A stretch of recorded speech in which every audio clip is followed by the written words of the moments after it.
Hello and welcome to the Heresy Lodge. I am your host, Dylan Cooper, the Constant Coast over here. Gavin Franklin. Guys, we are here to review part 1.5 of Legacies of Betrayal.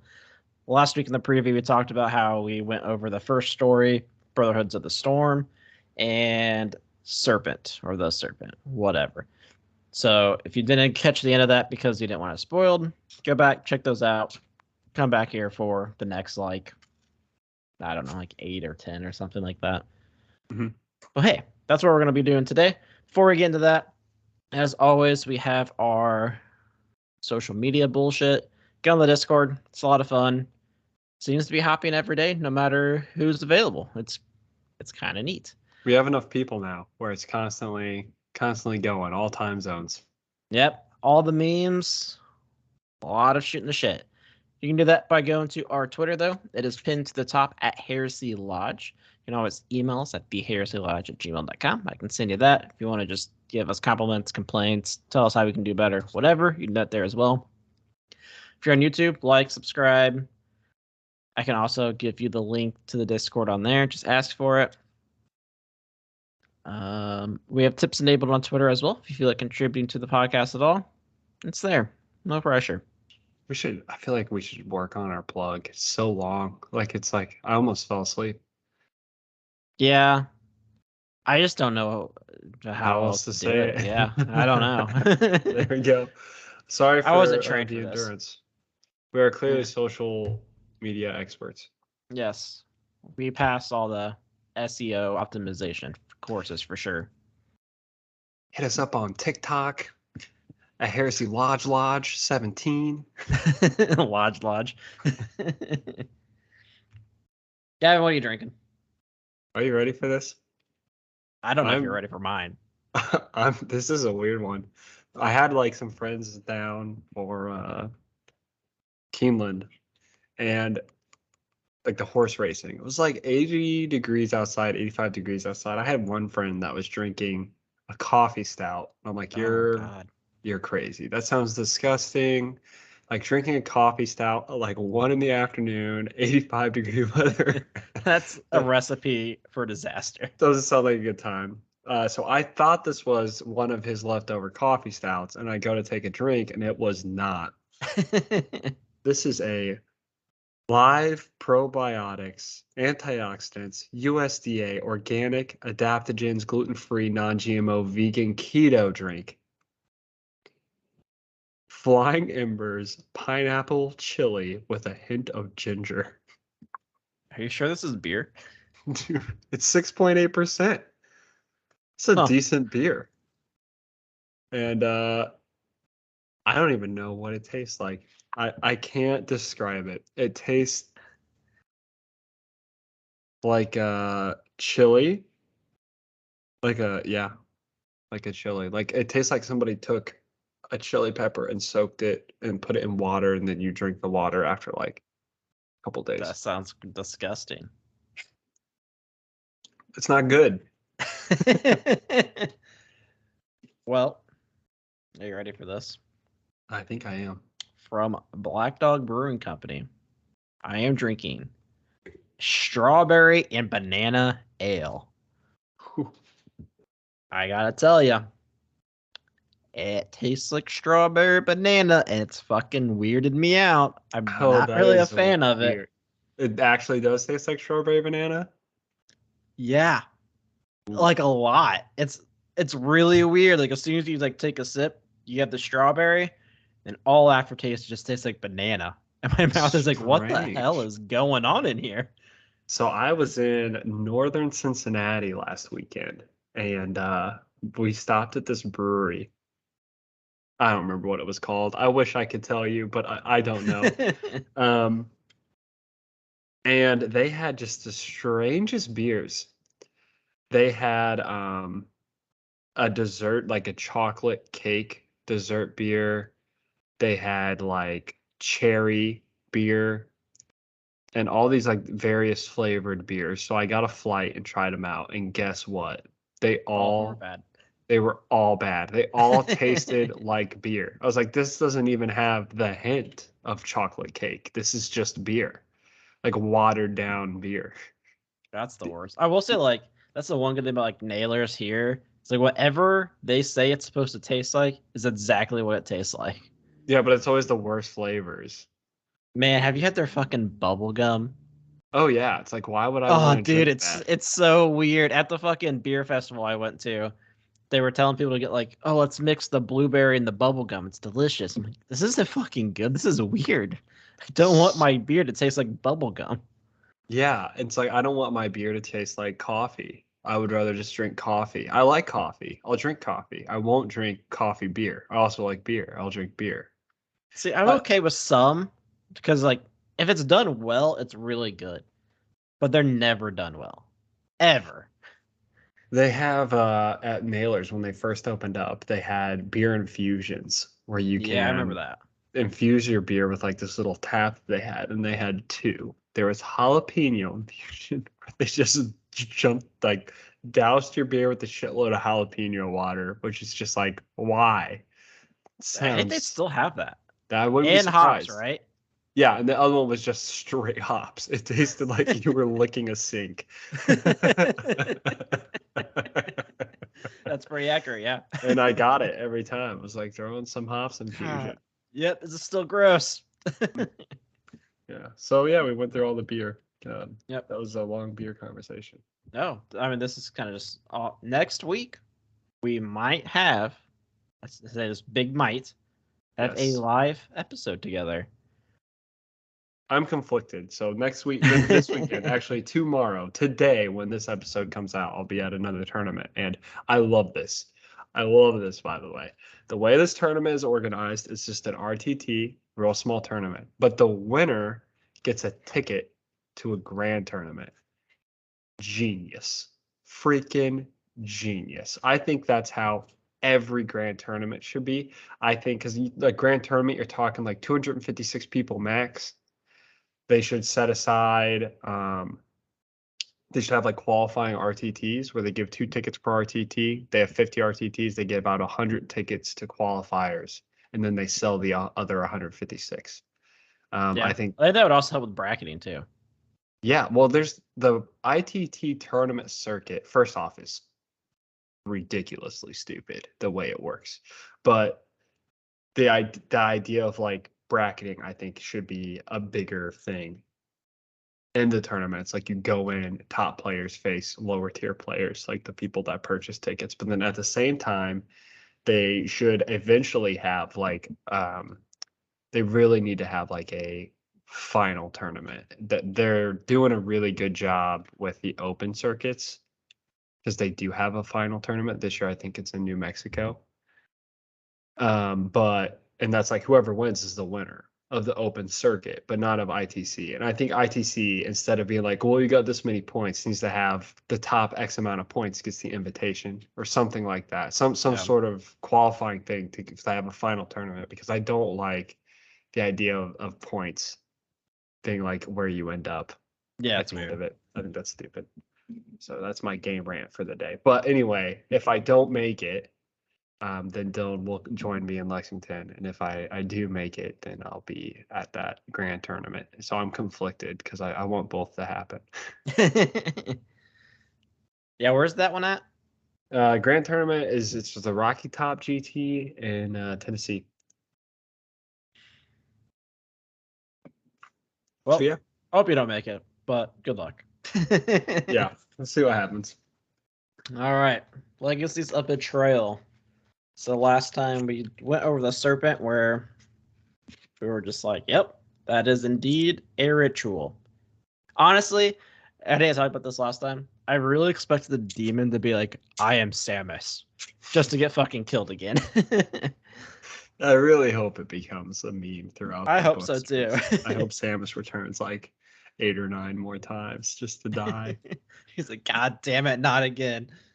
And then like I would love for that to happen. And then like in some 40K or even Horus Heresy game reveal, they reveal like demons and Samus is there. And it just is like every time he dies, he gets to respawn on the table somewhere. But he's That would super be easy to amazing. kill. Yeah, like 1 wound, 3 toughness. So yeah, Serpent's demon gets summoned. Yep. So next up is Hunter's Moon. I enjoyed this book because it was different. Same. The ending is just silly. It is silly. This book But yeah, is it's cool. There's a group of fishermen. The whole thing is being told as a story. From an older person is telling a younger person the story of what happened when he was a young fisherman on this planet, which is kind of interesting because that means that this book might actually be, this short story 40K. might actually be probably not in 40K. I doubt this person's lived 10,000 years, but it's probably the oldest story we have so far. Yeah, It may I have think you hit happened. it on the nail on the head in the preview where it's a folktale. Yeah, it's like a folktale story where he talks. It's very similar to like I'm out on the ocean. Like they kind of talk about the crazy things that happen to them, and you really get this sense of like fisherman tale kind of thing. Mm-hmm. Like how big was the fish? Yep. And so he has this whole story about how he went out and they found this sinking ship, and I don't know. To me it seemed like it was just a really cool way of telling a story. I liked it. Yeah. So just to kind of like break it down, we have these 3 fishermen on this boat, and the youngest one like isn't old enough for school yet, which makes me wonder how the hell their education system is. I bet it's garbage, but I digress. Smart people know not to join cults, so the Imperium does not promote education. Yes, but like the oldest one, they're talking about like school, and I guess the oldest one had seen. He's the captain. He has actually seen in Astartes. There's actually like a painting of him at the school, looking up at an Astartes, like eat, I guess. And then the fucking like the kid's like sitting like, oh, there's a shooting star. I'm like, holy shit, that ain't no shooting star. That's coming down. Mhm. And they go to investigate it, and there's just this ship that's floating, and the 2 youngest ones hop on board. They're like, oh shit, these are space marines that are dead. This is kind of cool. It's very weird. And then they find a space wolf who's He had still a alive. badass name. I don't remember his name though. It was a cool name. Yeah, I can't remember his name. It's not worth remembering. Yeah. So they drag this guy out of the ship. He's on the boat, and he threatens them at first because he has no idea where the fuck he is. Well, He they finds, find like when they go and find him, they find that there's 2 different groups. You have the Alpha Legion and the Space Wolves. yeah, and Space Wolves, typical Space Wolves, kind of shitty at first. Finally grows on you, and the fishermen are trying to get him to the Imperial version of the UN. We're trying to get him to the UN. And they finally Oh, get what? it's Torbjorn. Torbjorn. Yeah, like the Overwatch dude. No shit, yeah. Anyway, Torbjorn gets there. Alpha Well, Legion show up. this is my favorite part about the book. It's like they're on their way, and Torbjorn like opens up, and they ask them about what happened and why the Alpha Legion and the Space Wolves were fighting, and he reveals that they had betrayed them, yada yada. And he's like, "That's okay." So he was actually a part of the emissary group. This was something that I was wondering. The Space Wolves, they sent packs of Space Wolves out to every single Legion, Mm-hmm. and he ended up at Alferi. So I wondered, like, if they sent them to every Loyalist Legion, to every Traitor Legion as well. I Because I mean, I think would they sent them assume it out. wouldn't be for the 3 we knew before Isfon 5. Yes, I think you're right. I think they sent them in between the period of Isfon 5 and Isfon 3.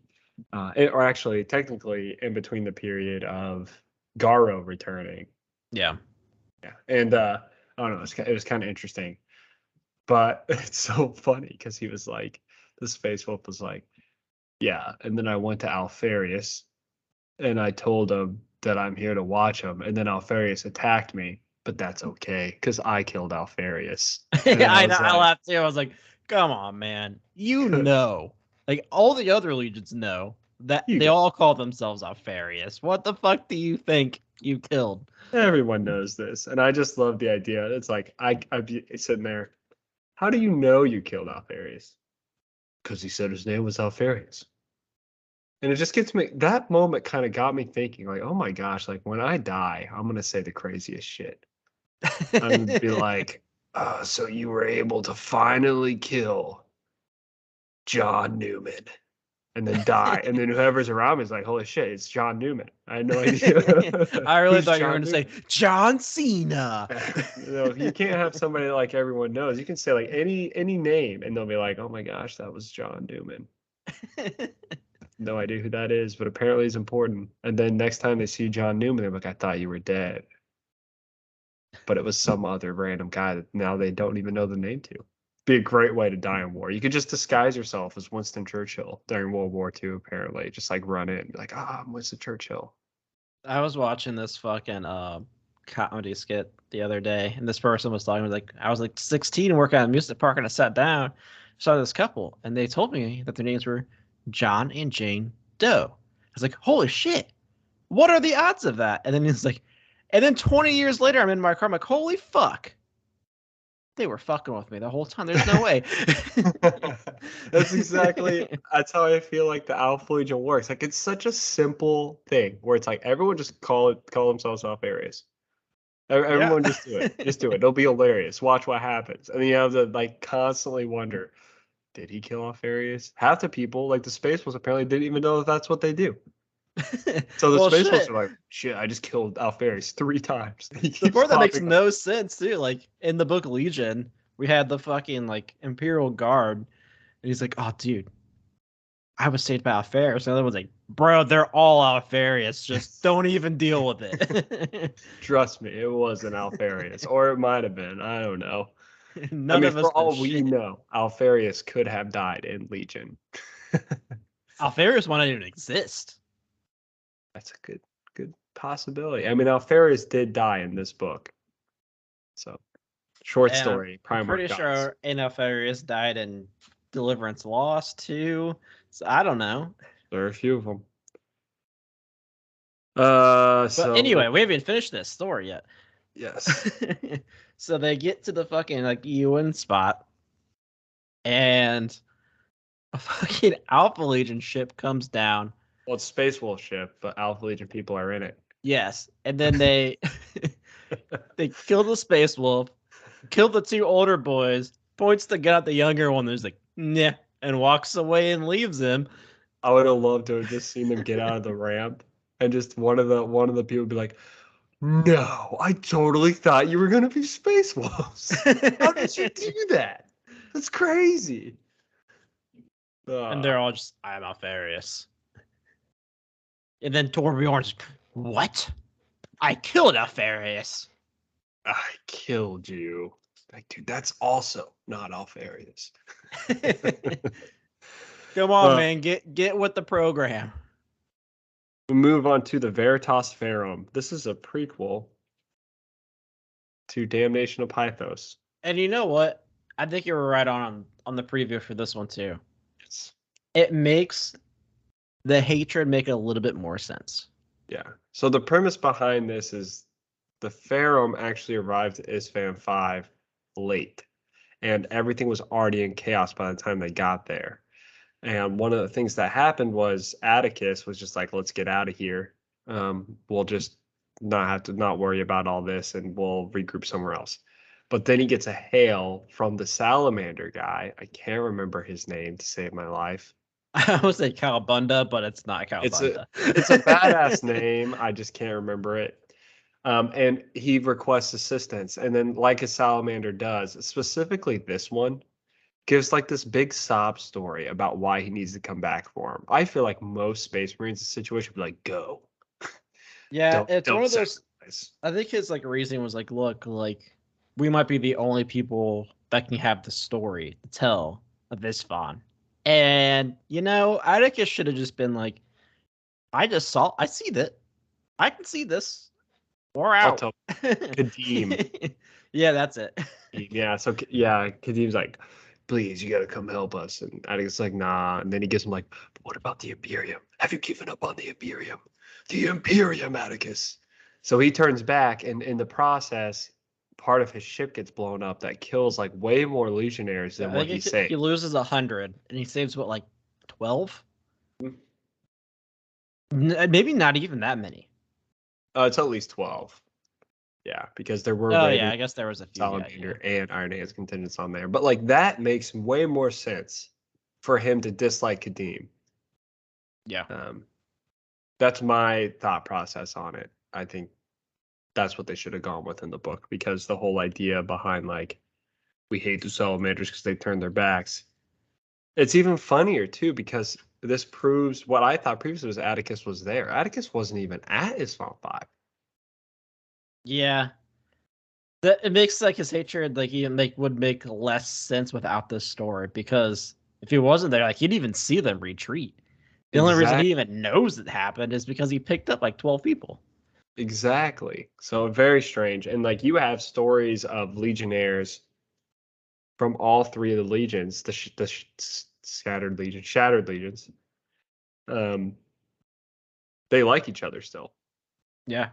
You see Hell, if this none of them even told him that Ferris went off by himself and the other ones fucked off, they would have been fine as far as that part. Well, even like when you think of there's so many stories, like the Angel Exterminatus, like they were a super tight group. Mm-hmm. They didn't have a problem with each other. They respected Kadeem, the Salamander, not Kadeem, shit. And Angel Exterminatus, the Salamander, the apothecary sniper rifle guy. Also kiss something. I Yeah. think. But he was given the honor by the Iron Hands to where like he was gonna get sent to the volcano when he died. Yeah. Like that's like the greatest honor. So I'm like, not Narek, whatever. That's the river guy. Yeah. Yeah. I'm like one for two here. But yeah, it's I think this story should have been in the book because the book wasn't that long and the story's not that Yeah, it's long. like 10 pages. I do think it would have added a good like prelude to the story to kind of say like these are why these characters are kind of like they are. So anyone who hates Damnation of Pythos, Trainwreck, maybe you should read this short story. That they take the 10 pages. Yeah, and then reread Damnation of Pythos. Be like, that wasn't that bad. And then read it again. If you still don't think it's that, it's still terrible. Read it again. It might be terrible. I don't know. You might not just like it. Okay, so if you thought, okay, we just got through Damnation of Pythos.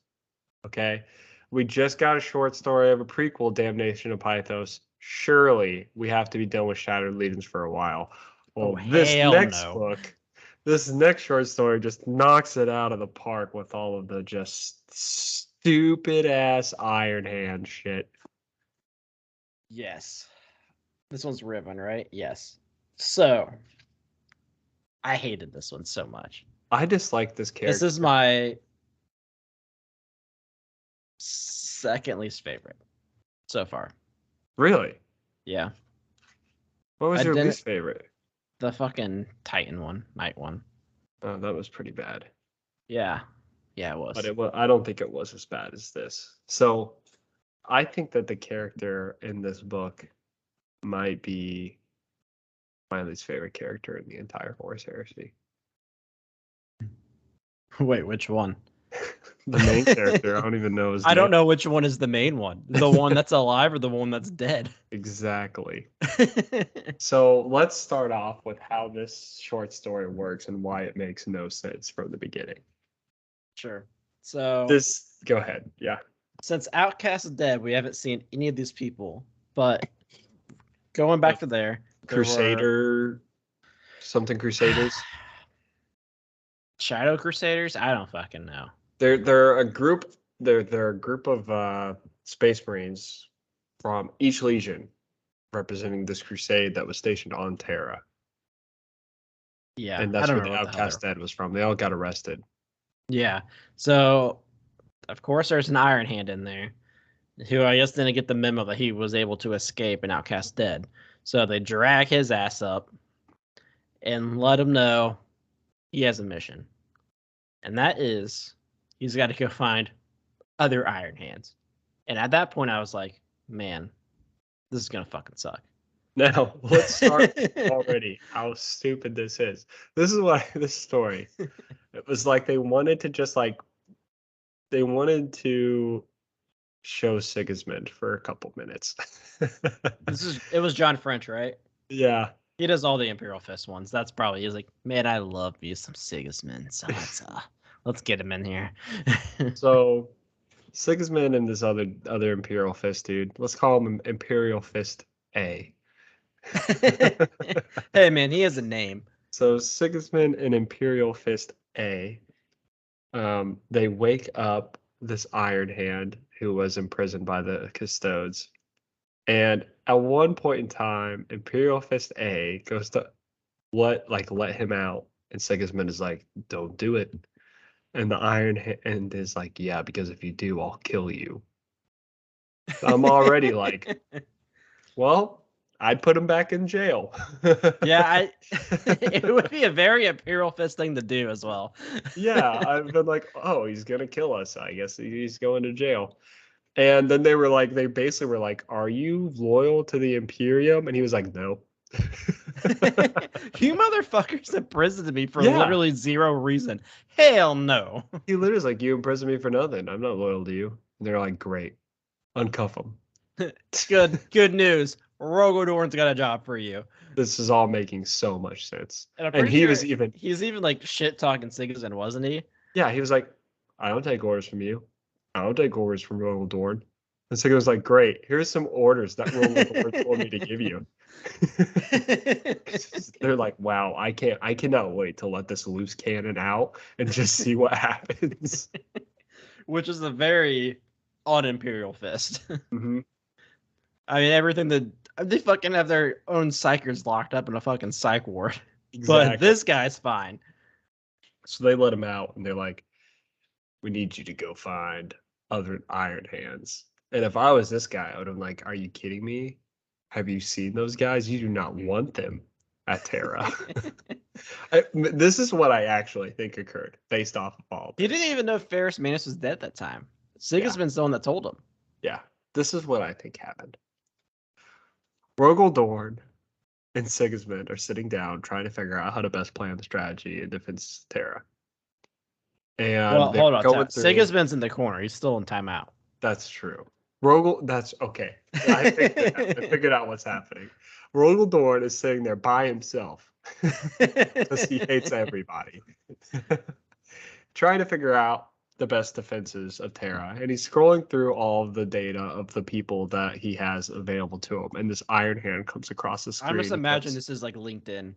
Yeah, he's on LinkedIn because Iron Hand, oh my God, we got to get this guy out of Terra. This is like negative 20 points for the defense of Terra. It would annoy the shit out of the defenders. It would be terrible.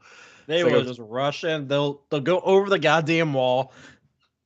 Exactly. And so he was like, all right, I have a genius idea. That son that I hate, Sigismund, yeah, hey, go get the Iron Hand. And Sigismund's like, fuck. I have to get the Iron Hand. So that is the setup for this entire story. And they're like, well, what should we do? It's like, oh yeah, go tell them to get more Iron Hands. Maybe if we can get them all in one place, they'd be easier for Horus to kill. Yeah, they're our front line for sure. Absolutely. Send them in immediately. You guys don't get the Terra. You actually just sit on one of the random ships that were in a station above Terra. Best case scenario, we send him and he kills like 2 or 3 word bearers, and that would just be a win for both sides. Well, the word bearers are killing themselves. They don't even need to do anything. If they can kill an Iron Hand in the process, the world, the galaxy is just a better place for everybody. So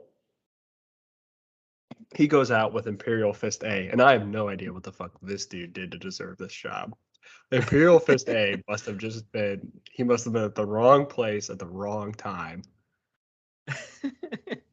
Yeah, I mean, I'm trying to imagine how they must have drawn straws because like, oh fuck, We had to deal with an Iron Hand. He's the only one that failed wall building training. To the ship. Get straight to the Iron Hands.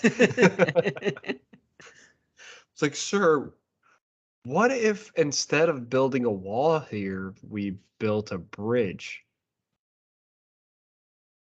What, you think you are, a fucking ultramarine? Get the fuck out. The fuck out. So they sent Imperial Fist A, who likes to build bridges, not walls, to help this Iron Hand find Iron Hands. How's it end up, Dylan? Man, I was so fucking confused when I was reading this. So weird. They're out in space. The fucking Iron Hand notices that there's like a signal that's supposed to be like a signal to Iron Hands. That's like, oh, come to the volcano or some bullshit. I don't know. So they cruise on along over there, and well, lo and behold, there's an Iron Hand ship there, and it looks like dog shit. And they go over there, and it's immediately just like a shit show. The Imperial Fist is ready to kill people. Because they're saying that they're not going to go back to Terra. Yeah, he's like, you got to come back to us. Rogue Orton says so, and they're like, we're going to stand here and we're going to fight. Like, no. I will murder every single one of you. And he's like, well, we're staying here to fight. I really think he could have, too. Imperial Fist A was actually the only badass in the book, in my opinion, the story. Well, we know there's not a single badass Iron Fist. Yes, that's it. Iron Hand. Whenever we did our fucking Space Marine ranking, we didn't even have an Iron Hand down there. Like, who the hell's their first captain? I don't remember. Couldn't think of one. Yeah, that's a good point. But anyway, then the fucking Iron Hand realizes, like, oh, that wasn't an SOS. You're trying to lure people in. And he's like, yeah. Anyone that knows us is going to come and they will die. Like, okay. And then the main guy they're talking to is just AFK for like the whole time. And they're like running around the ship because three Sons of Horror ships show up, start shooting at them. And this is what's funny to me, though. I think about this story where he's like, yeah, we're sending out a signal letting them know that Iron Hands are here. And I imagine like that skit from, have you ever seen the Holy Grail? Yeah, Monty Python? Yeah, I can't remember what scene it was. Yeah, he's finally got all the people together. He's like, all right, well, what do we do now? He's like, well, let's go to Camelot. And then it shows like a scene of Camelot, and they're all dancing on the tables and singing, and then it goes back to him. He's like, on second thought, I don't think Camelot is that good of an idea. And it's like this idea where like they're sending out a signal, and then like Horus is like, oh, who's there? Iron Hands. Let's not go. Speaking of Monty Python, this is just kind of random, but my father-in-law, like last week, like made me watch a video, and it's fucking Tyrion when he's talking to Cersei at at King's Landing, trying to convince her to surrender, and like the whole time, then it like switches to Monty Python where they're shit talking over the wall. The Prince. Yeah. It just keeps going back and forth, and then it was fucking hilarious. Yeah, that just reminded me of that. It's like, why? Because the Iron Hands are so like destroyed. If I was an invader, I'd be like, just let them sit there. Their strategy, what they have there, it's not like you don't need it. Like they don't. This is what I never understood about the way the Space Marines wage war. Is it's like there's no tactical objective to killing these Iron Hands. Zero. Like they have nothing there. Yeah, they're not even like on a planet that matters. Yeah, but they came anyway. With a bunch of ships that they're gonna get blown up now. I don't know why. Which also doesn't make sense to me. We have the Sons of Horus that are supposed to be the most badass of the badass. They sent 3 ships. 3. I'm pretty sure all 3 blew up. They blew each other up. The Iron Hands one survived, right? Yeah. What the fuck? And one of the Sons of Horus ships blew the other Sons of Horus ship up on accident. It doesn't make any fucking sense. So we haven't But even anyway, gotten to the best part. yeah. So they're fucking running around the ship trying to find the guy they were talking to, and like before, like just like they kept talking about like how like hot the ship was. I was like, okay, this is random. And they find this random room, and guess what? It's really cold. All the AC was in this one room. First off, miserable for the one Iron Hand who's actually alive. But two, they find out this dude stored a bunch of Iron Hands and just like froze them, and now they're zombies. Is that what it was? Dude, I don't fucking know. This is what I got from it. And stop me when you realize the problem with this. Okay, I'm ready. These Iron Hands were basically dead. Yep. Almost dead. So this one Iron Hand preserved their life by planting it in a machine. And that But did they? And that is not good. Ferris Manus said, no, we cannot take almost dead Space Marines and plant them in machines. It's against the rules. What the fuck is a dreadnought then? Exactly. Or even the Iron Hands. Like I'm sitting like here, their like whole you thing just is flesh is weak. imagine the dreadnought in the corner, like, oh shit. That's I am in definitely the what I am. wrong Legion. This ain't good. No. But the problem is, like, they still look like Iron Hands. So if they, I don't know, it's super weird. I don't understand the concept of like what this is versus a dreadnought. What makes even more sense is like they don't have like their mental capacities. Like they're just angry. Just a mad Iron Hand zombies. A mad Iron Hand zombie anger. And so I listened to this while I was running on the audiobook. And Iron Hands are just terrible to listen to because they actually do sound like robots. Oh god. Yeah. Anger is all I feel now. Jesus Christ. How do I skip? Exactly. It was really, really dumb. And so the Imperial Fist starts like, he's like, all right, well, this is heresy, I think. Right, Dreadnought? I don't know. Yeah, I don't understand like why the Imperial Fist got so mad and just started murdering everyone. The right Imperial Fist question would have been like, I mean, that's fine. I'm like, are you cool to come back to Terra? Yeah, yo, can you guys build weapons? Can you make bullets? Are you more resilient to being shot at than a regular Space Marine? We might have use for you. If we just put you in like a big cooler, you guys are fine, right? Like we could probably like put those like around like the wall. Do you need to breathe? Because it's pretty cold in space. That's another thing I didn't quite understand. Just make a line around Terra of just of the irons. Horse arms up like, what the fuck? That's not gonna stop my ship. And Warlord's like, oh, I know. Please go through it. We literally couldn't find a better space for this. This was perfect. These guys are the fucking worst. They're so weird. That's another thing I thought was weird. Like the ship is heating up and it's getting really hot. But I feel like in space, I don't know, I'm not a physicist or whatever, a person who builds spaceships, but my mind would be like in space, it would be a lot more difficult to keep a ship hot than it would be to keep a ship cold. Yeah, that would make sense. But maybe I'm wrong. Maybe that doesn't make any sense because it's a vacuum. So I don't know. Physics. I'm sure there's going to be somebody on the fucking Discord. Nah, dude, there's a fucking Geller field, and that's basically atmosphere, which is holding in the heat. Now they're holding the heat. Let me explain to you how heat and physics works on a spaceship, you moron. Turns out Trainwreck is part of the what's the space military. NASA? Oh, the No. Space Force? Yeah, Space Force. That's I it. could definitely see it. I could see it.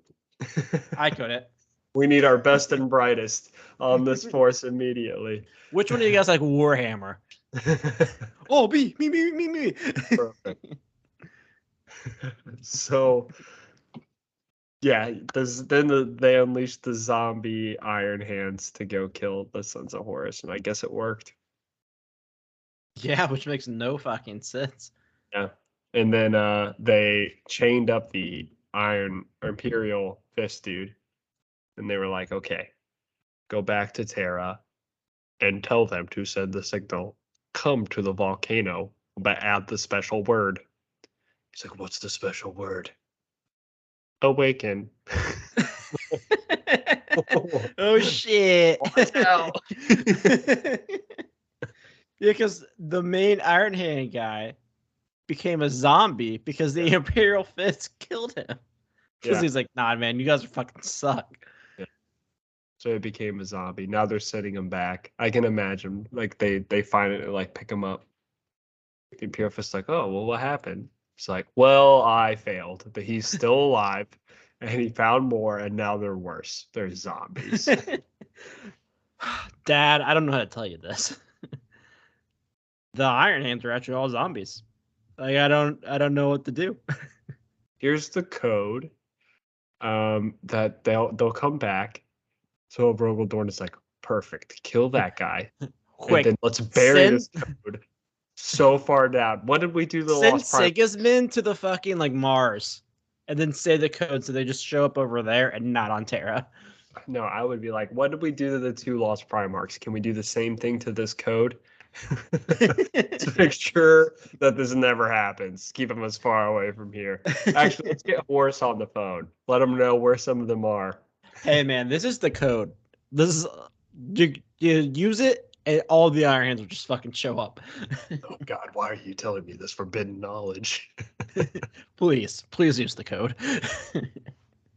So that's how terrible. So anyway, so we're done with the Shattered Legions. Let's move on to the Thank story God. about the Shattered Legions called Strike at Fate.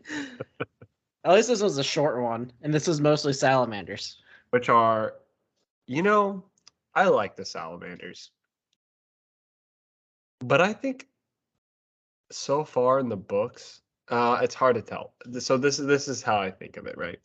When it comes to books about the Legions, I like the Salamanders more than I do the Raven Guard. But when it comes to the Shattered Legion stories, the Raven Guard are more interesting to me. That's because like the normally we only have like a badass one, which makes no sense. Like Shuriken.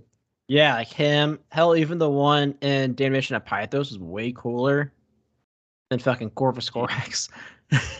Yeah, like anyone in Deliverance Lost. But then it makes no sense. The Shattered Legion ones that badass ones. But then when you read the stories of the Salamanders, like Newman was like actually an interesting character, and and like Vulcan is a way more interesting Primarch than Corvus Corax. Yep. So yeah, it's kind of flipped, but this is exclusively about Salamanders. Really short. They're on Isfam 5.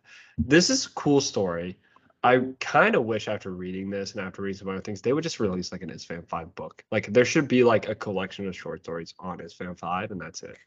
Yeah. It should stop mentioning Isfam 5 because it comes up a lot, but I feel like I still don't know what happened on Isfam 5. All I know is fucking Corvus Corax was fucking Pink Panthering around there. Just sneaking around. The Primarchs, yeah, we know he does that sometimes. Just let him do it. We can let him live. God damn it. It's so embarrassing. So they kill some Night Lords who are chasing a Raven Guard, but get the Raven Guard killed in the process. Yeah, because they don't even realize it's a Raven Guard at first. And they do, but then during the trap, they're like, well, no, they did it because they like saw them like getting like whipped and stuff, and then like after they blew up the fucking Night Lords, like, oh, it's a Raven Guard. There, mate. I'm sorry you are dead. Yeah. So they killed them, and then there was this like moment where they were like, "We're sorry for everyone here." And the Raven Guard's like, "Don't be sorry for them. They're the enemy now." Kill those motherfuckers. Yeah, and that was the story. Yeah, just a trap blade for the Night Lords. Killed like 3 people. Cool. Yeah. So that was that. Striking Blade. It was okay. Honor the Dead. Oh shit. What was that one again? That was the Titans. Oh, right. Here's the thing, dude. Okay, I cannot wait for you to read. Hold up. Have you read? Oh shit, which one is it? Censor. No. Oh, I cannot fucking wait. You're gonna text me as soon as you finish reading that one. That's the one with Theo. Okay. And it's like the thing that happens at the end, you're like, what? I didn't even know that was a thing. And it's so annoying. It makes you hate Calth so fucking much. Oh boy. I'm starting Cryptos. Oh, that's an okay one. Honor the Dead. Honor to the Dead happens on Calth. I am so fucking tired of reading about Calth. Dude, I hate Cath so much. More shit has taken place on this planet than Terra. Yeah, we know nothing about fucking Terra. We Oh, then Rogodorn's building a wall. We've had 2 whole books on that one planet. A short story in Garo, 2 short stories in this book. It's too much. Yeah. No Fear's great though. It's a good book. Oh, but you're gonna hate it after reading Censor. No. The ending of Censor, it's like, are you fucking kidding me? It makes the whole thing really dumb. But anyway, there some of our questions get answered in that, and we'll talk about that next week. I can't wait to have that whole conversation. That might be in person too. It's gonna be really interesting. So Titans are fighting. Some Titans are bad. Some Titans are good. And there's a baby. Yes. So I was actually like, I have a feeling that this baby is gonna show up somewhere like way down the road. Like, oh, that was that baby from my short story. I feel like, yeah, like we know who this is. Yeah, because he's named after a fucking Ultramarine. yeah. I have a feeling that that's how it's gonna go. But we have the mom in this fucking rich bitch house that gets destroyed by a fucking Titan. And like the word bearer's Titan is the most annoying motherfucker. Oh my gosh. This was actually very funny to me. Okay, so real quick synopsis. Titans start attacking Calvin. The good Titans are fighting back, yada yada. Shit's going down. You have 2 stories. First story is of this mom and her son, who's a baby. And it's just them surviving Cal. They find a squad of Ultramarines that brings them, or their goal is to bring them safely to like an evac point, basically. And then you have this Titan, this word bearer Titan that's trying to like kill Everything. these Ultramarine Titans, and this dude is the most word bearer motherfucker. But now he's in a Titan. It's so funny. Like I'm like, oh my gosh, it's hilarious. Like he gives like long speeches out of the Titan. I know, like through the horns. He'll get on the intercom and like talk out of this Titan. He'll preach. I am your end. You are fighting in vain. Give up because you have fought in the wrong Imperium. Worship the wrong gods. Blah, blah, blah. And like done this whole thing. I'm like, oh my god, this is amazing. I can't wait for him to die. And he did that like for like the whole time. To like he's like Whole time. going around like oh, there's people over there. Let's go fucking stomp on them real quick. Yeah, he like gets all excited, and like he's sometimes not even able to kill the people. He'll just go and preach to them and then leave. I'm like, oh, I completely forgot how much I hated the word bears. Like I was reading about the Iron Fist, Iron Hands, and I was like, God damn the Iron these Hands. are the worst. And then I hear this word bear's Titan. I'm like, not only is this word bears, but it's a big one. And now I realize why I hate it. Could you imagine? Like being in the middle of a battlefield and then this dude just like doing this shit? I'd be like, my God. I have no chance to kill this guy, but I really want to try. It's one of those things like, I am so motivated to kill him. I will fucking find a way. Somebody kill that fucker that keeps talking through the horn.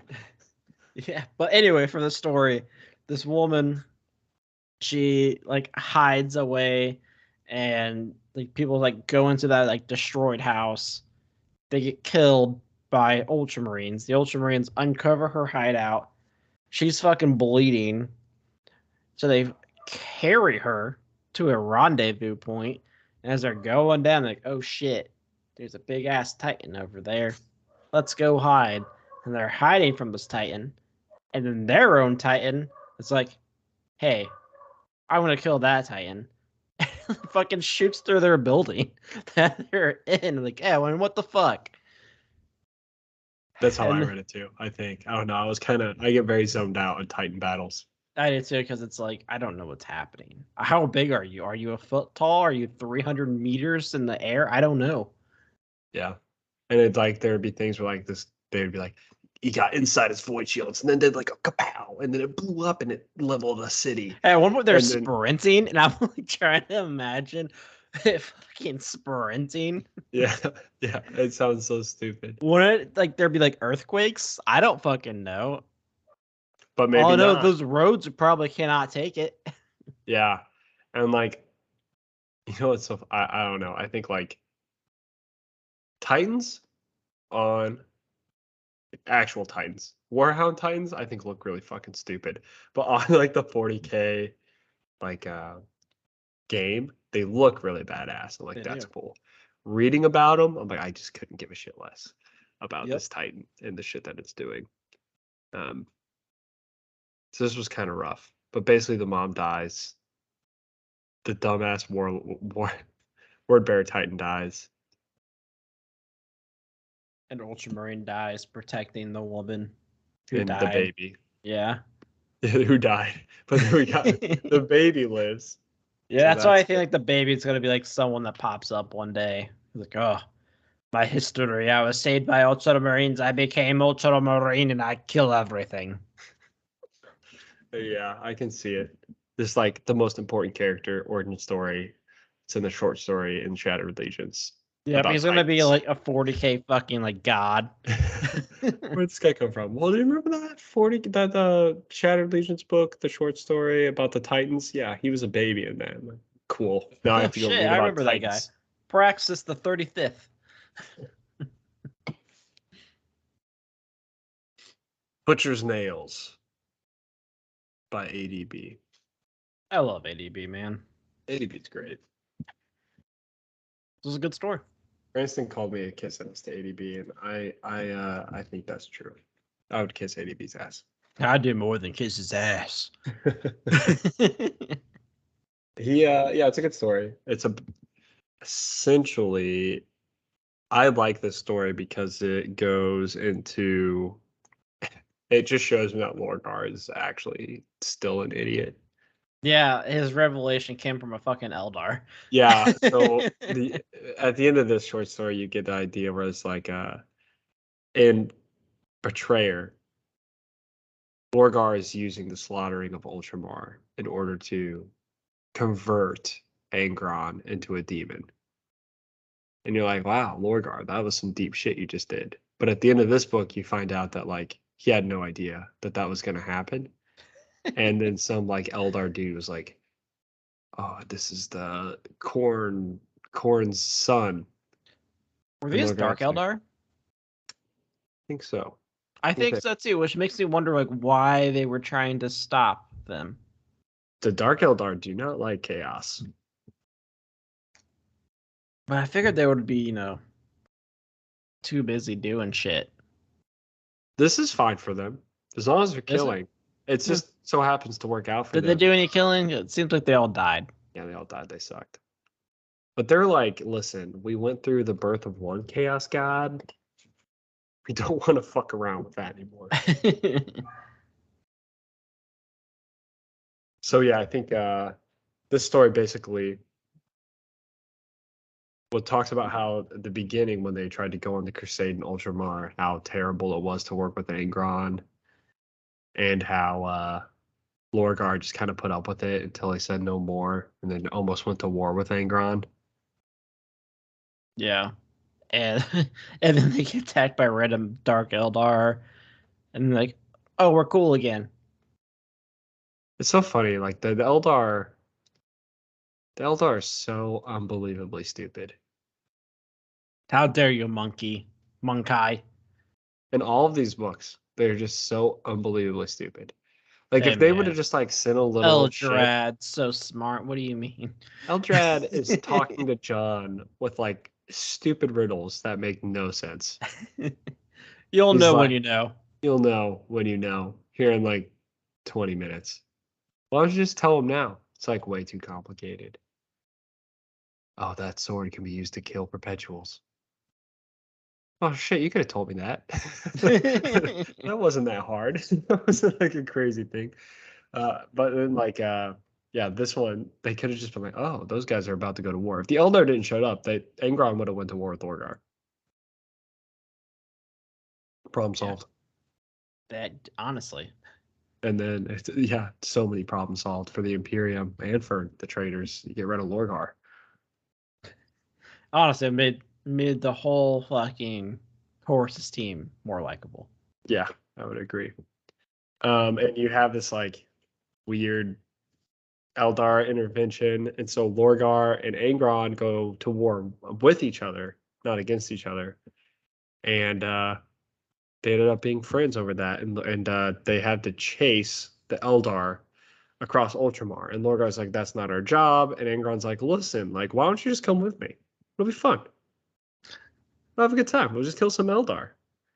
And Lorgar's like, "Well, we have to make Ultramar bleed." He's like, "Dude, you don't think I'm gonna do that? Like, that's what I'd love that. That's like what I live for." That's what it is. He's Eldar first.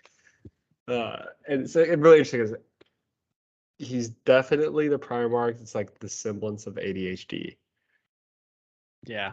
And Lorgar is like very ritualistic, literally ritualistic Primarch. And he's just like, how the fuck? Why did Horus? I thought originally that Lorgar asked for Angron to come so we can do the whole ritual thing. Now I realize that Horus was like, I'm gonna kill two birds with one stone. Yeah, him hearing the chorus or seeing the chorus or whatever is just bullshit. It wasn't until he met the Eldar, like, oh, wait a minute. This is in my favor. Yeah, it does kind of conflict a lot with the whole chorus analogy, the song analogy that played a betrayer. But I think a lot of that, it just goes to show that Lorgar's even bullshitting the reader. Logard's nothing but bullshit. Yeah, he's like, oh yeah, I know what I'm doing. I know what I'm doing. Here's Eldar. Write that down for later. Write that down. Yeah, on your skin, on your face. Write it down. Make it permanent. I gotta see that later. Yeah, that's why they have shit written everywhere. Lorgar's picking up everyone else's ideas. Write that down. Write that down. Quick, I need a face tap.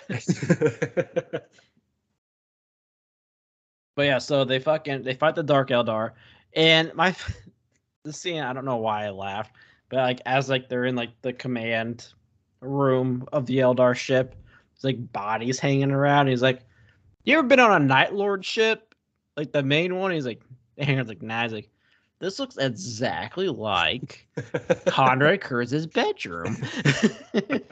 It's just fucking dead bodies hanging around. Like, oh my god, what the fuck?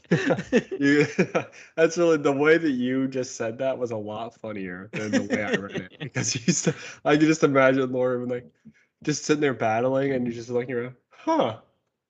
Are we? No. This looks Weird. super familiar. I just imagine it's like the next time Lorgar sees Conrad. You're not gonna believe this. Dude, the Dark Eldar, they have the same fucking room you do. They're your kind of people, man. I would look into that. You gotta get over your whole fucking Xenos bullshit because you might like them. Yeah, that's kind of funny. That's a much more interesting way. Holy shit. So is this deja vu? They make up at the end.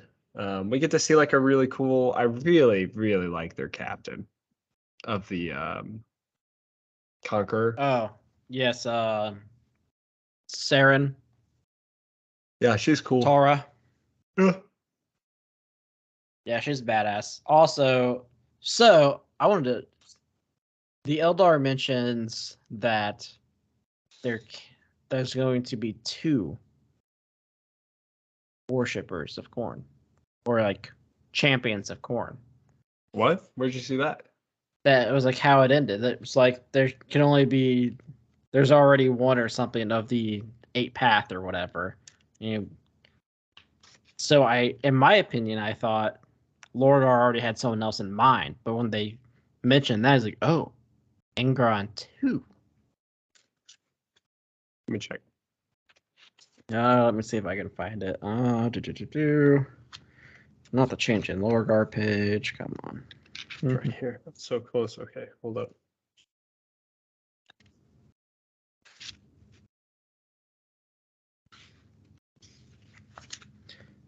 Sorry everyone, but we have to do this.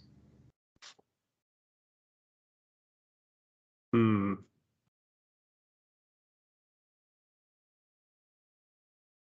God damn it! I thought it was gonna be at the very end. It's pretty close. Oh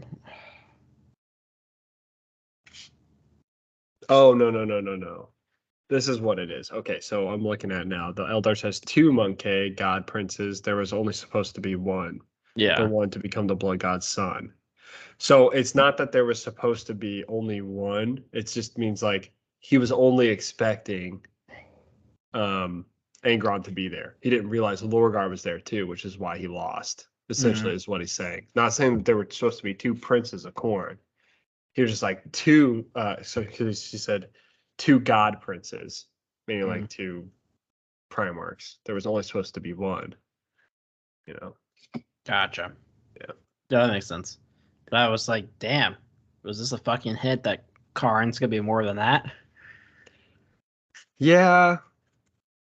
I was a little disappointed in the Karn book, although it shows the Karn book is really interesting in this one because the Eightfold Path, it talks about like what's going on with the Conqueror while Angron's a demon. Oh, I'm pumped. And I'm like, it's some crazy shit happens. So I'm like, oh, they're living through that. And then the one about the Astropath is like, I think that goes into the next like World Leaders book. Gotcha. Did you see my pictures of the Limited Edition Karn book? I did. Dude, it looks so fucking good. It's You have it? badass. Yeah. Oh, it came already. Yeah. Nice. Yeah, it's fucking awesome. Have you finished Warmaster? Yep. You want to talk about that one? Yeah, we can. So Warmaster, it's really short. It's like 4 pages. What is this? This is like a Shakespeare. It's a Hamlet where Maybe. he talks to the skull. Yeah, I think so. I think it's Hamlet. It's a Hamlet. I think so. I don't remember. I honestly slept through Hamlet and senior We're year. gonna get another message. You fucking idiot. Learn your Shakespeare. I just explained how heat works in space, and now I have to tell you about Shakespeare plays, you dumbasses. God damn it! Here we go again. So anyway, he's talking to the Skull of Ferrus Manus, and I actually really like this story because for only one part, because Horus. It makes me really wonder who the fuck has Ferris's head. Because I thought it was Conrad Curse. No.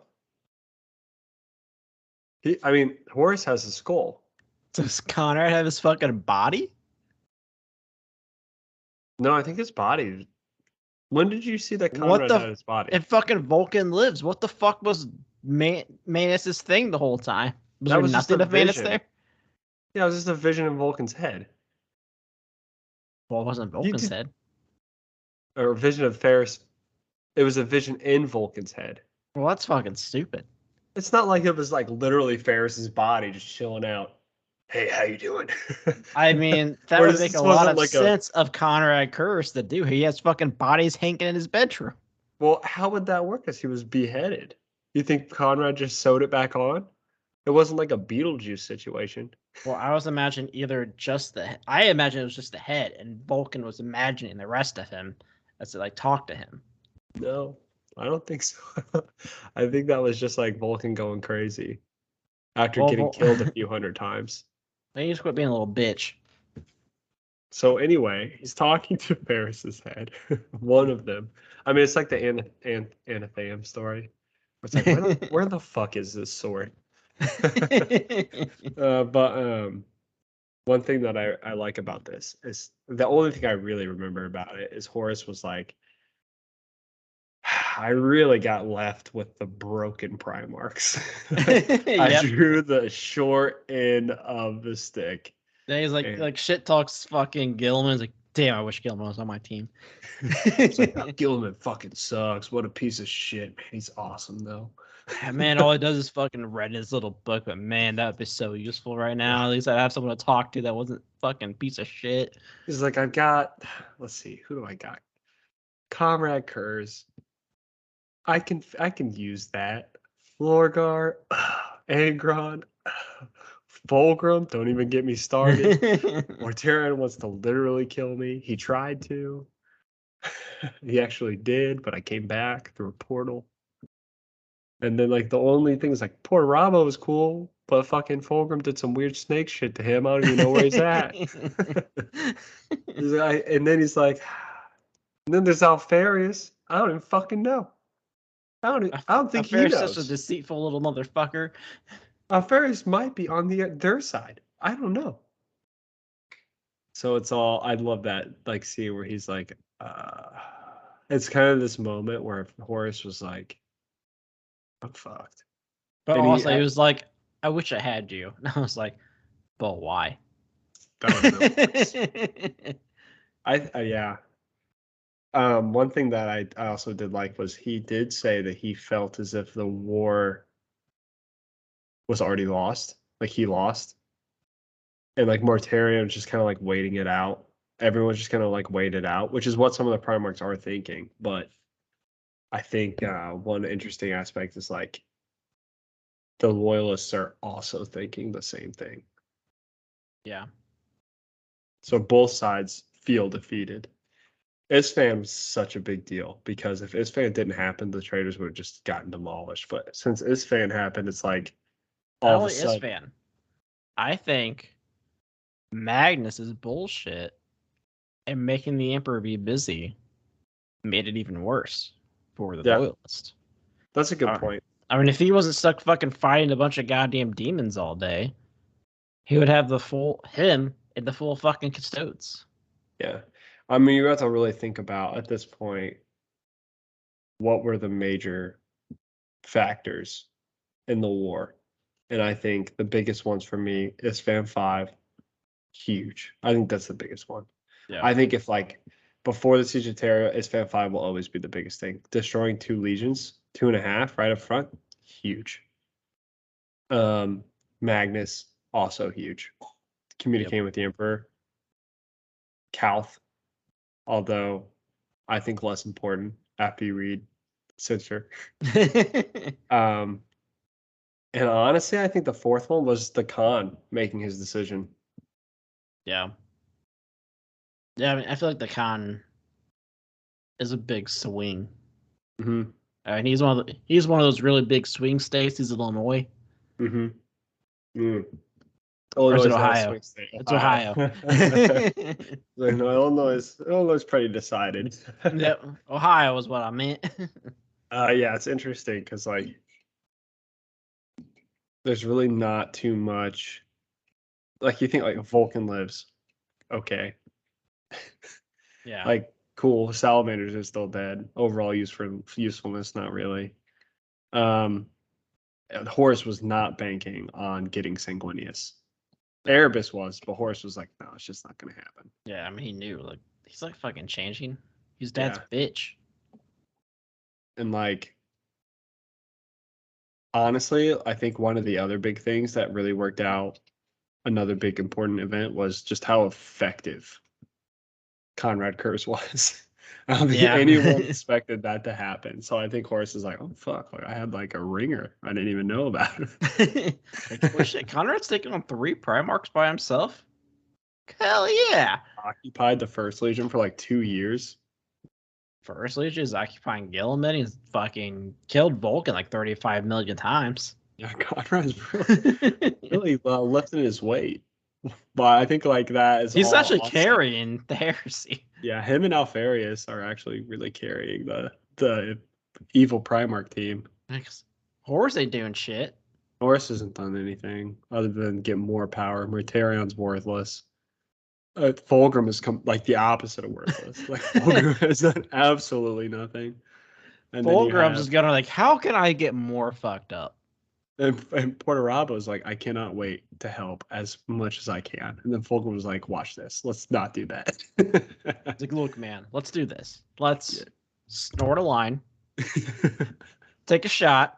Quick line, shot, then we'll make it to Terra. Inject this into our ass real quick, and then 12 lines later. spin 12 times and let's run. Let's go crazy. Yeah. That was kind of interesting. And then what was it? It was like the whole time Fulgrim's like, yeah, we're gonna do all that. Fulgrim's like, I don't want to do that. Fulgrim's like, but wherever we run, there's gonna be like a lot of really cool weapons. Also, like, okay. Listen, my guys, they got some really cool butt plugs. Or I was like, motherfucker, how did I get stuck here? I have multiple butt plugs that I use as swords and weapons and siege engines, Portarabo. I have butt plug siege engines, and Portarabo's like, okay, I think I can get into that. Portarabo like, look, dude, I already convinced the line to give up the good ones. It's fine. You keep the butt plugs. This plug turns into a gun. Portarabo's was like, give me 3,000 by tomorrow. And Dorn's like, God damn it, where do I get more guns? We need the butt plugs that Portarabo has. It's a game changer, god damn it. Imagine if we were able to put the butt plugs in the wall. We would have a gun wall. A butt plug gun wall. It would kill so many. Jesus Christ. You have Malcolm the whole time like, what are you talking about? The butt plugs that Fulgrim gave Portarabo. What are you talking about? Come on, man. What don't you understand, you fucking human piece of shit? You need the butt plugs for the wall. Look, man, I know you're old, but you got to get with the times. That's what all the studs are on their shoulder pads. And butt plug guns. Butt plug guns. I'm out of ammo. Hold on. They make it all the way to like the Eldar homeworld. There's just butt plug guns everywhere. Fulgrim's like, see, I told you. The Dark Eldar are just in their weird fucking origin, like, oh yeah, we got more shit coming. Shove these shards into my body. Come on, right here. I cut myself. We're good. All right. So that was kind of Warmaster. We talked about it for a little bit. That was exactly Warmaster. That's exactly what happened in Warmaster. All right, so that leaves us with what? 1, 2, 3, 4, 5, 6, 7, 8, 9, 10 left. We should be able to hit it all next time. They're really short. Yep, and as we talked about earlier, next time might be a live episode. Well, not live, but us two together, which is always a good time. Are we gonna record? Oh, we're gonna record. I know, but how? Do you have like the setup ready? Like, do you know what you're gonna do? I've got ideas. I'm just gonna sit on your lap. It'll be fine. That'll be great. So that's how that's gonna go. Anyway, as always, guys, hit us up on the Discord. It's a good time. Find that pinned to our Twitter at the top at Heresy Lodge. Tips are enabled if you feel like contributing to the podcast. We will have a special beer, assuming we are together. It's awesome. I already showed Gavin. It is called Dreadnought by Three Floyds. Pretty pumped. It might be good, might be shit. I don't know. It's an IPA. Take that how you will. They're all 10. At least their art's cool. You can always email us at theheresylodge@gmail.com. If you're on YouTube, like, subscribe, Leave comments if you want on the Discord. I will give you the link. That's it. You guys have a good one, and we'll be back next week for number 2 of our review of Legacies of Betrayal. Have a good one.